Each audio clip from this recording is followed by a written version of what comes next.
আমি ছোট একটা আপডেট দিয়ে দেই ইউরোপিয়ান সিটিজেনদের জন্য যারা ইউ সেটেলমেন্ট স্কিমে আছেন এদেশে। তাদের ব্যাপারে একটি আপডেট এসেছে। এটা 9th of April 2026 থেকে একটা পলিসি পেপার হোম অফিস থেকে পাবলিশ করেছে এবং সেখানে বলা হয়েছে যে তারা হোম অফিস থেকে বলেছিল যে তারা অটোমেটিক্যালি তারা সেটেলমেন্ট স্ট্যাটাস দেবে যারা ইউকেতে প্রি সেটেল স্ট্যাটাসে আছে। তো প্রি সেটেল স্ট্যাটাসে যখন তারা অটোমেটিক্যালি দেবে তখন কিন্তু তারা চেকিং করে দেখবে তাদের যে ডেটা আছে যে ওই ইন্ডিভিজুয়াল তারা কি ইউকেতে আপনার কন্টিনিউয়াসলি 5 ইয়ার্স ছিল কিনা রেসিডেন্স হিসাবে, কারণ তারা তো অটোমেটিক্যালি দেবে। তো সেই ডেটা চেক করতে যে তারা দুইভাবে চেক করবে।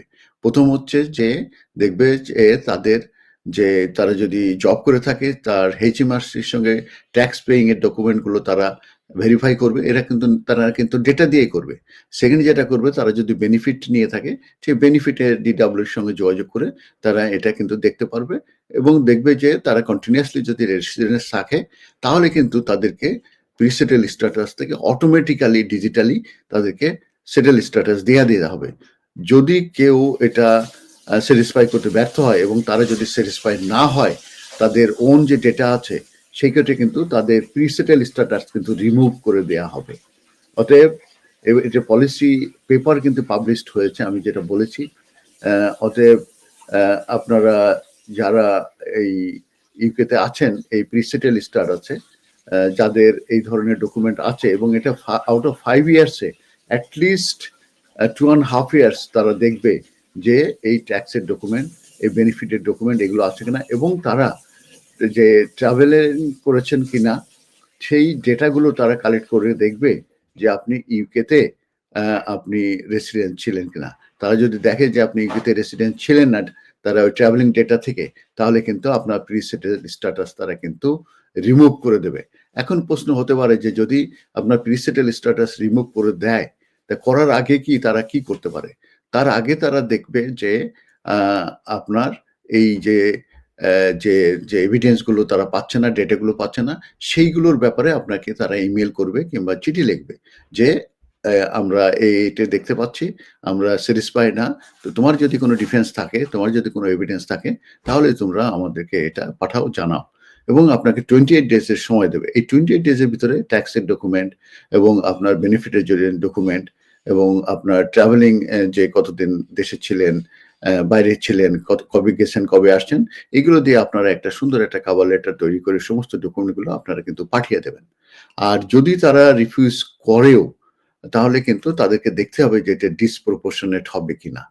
এই টেস্টটা তাদেরকে হোম অফিস কিন্তু স্যাটিসফাই করে তারপরে আপনারটা রিফিউজ করতে হবে। আর রিফিউজ যদি করে আপনার কিন্তু অ্যাপিল রাইট দেওয়া হবে। অতএব প্রি সেটেল স্ট্যাটাসে যারা আছেন, যারা জেনুইনলি ইউকেতে এসেছেন, যারা জেনুইনলি ট্যাক্স পে করেছেন, যারা জেনুইনলি আপনার বেনিফিট নিয়েছেন, তাদের জন্য কোনো সমস্যা হবে না এবং যারা ট্রাভেলিং করেছেন কিন্তু খুব বেশি দিন আপনি ইউকের বাইরে থাকেন নাই, তাদের জন্য সমস্যা হবে না। কিন্তু যারা ডজি হিসাবে অনেকে হয়তো 20 পরে আসছেন, কোনোভাবে আগের থেকে হয়তো এনআই করে রেখেছিলেন কিংবা এখানে যে ব্রোকার ছিল তাদের মাধ্যমে আপনারা ডকুমেন্ট করে রেখেছিলেন, এই ধরনের যদি সিচুয়েশন হয়, তাদের জন্য কিন্তু এটা ডেঞ্জারাস হবে। কারণ প্রি সেটেল স্ট্যাটাস কিন্তু তারা রিমুভ করে দিতে পারে।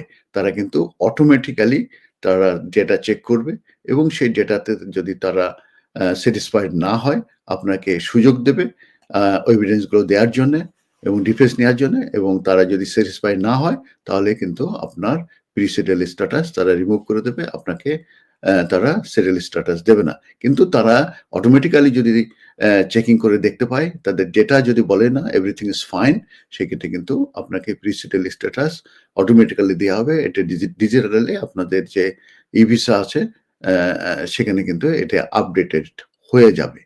অতএব আপনারা একটু কেয়ারফুল থাকবেন। এটা যারা জেনুইন আছে তারা আমার এই আপডেটে ভয় পাবেন না। তাদের জন্য কোনো সমস্যা না।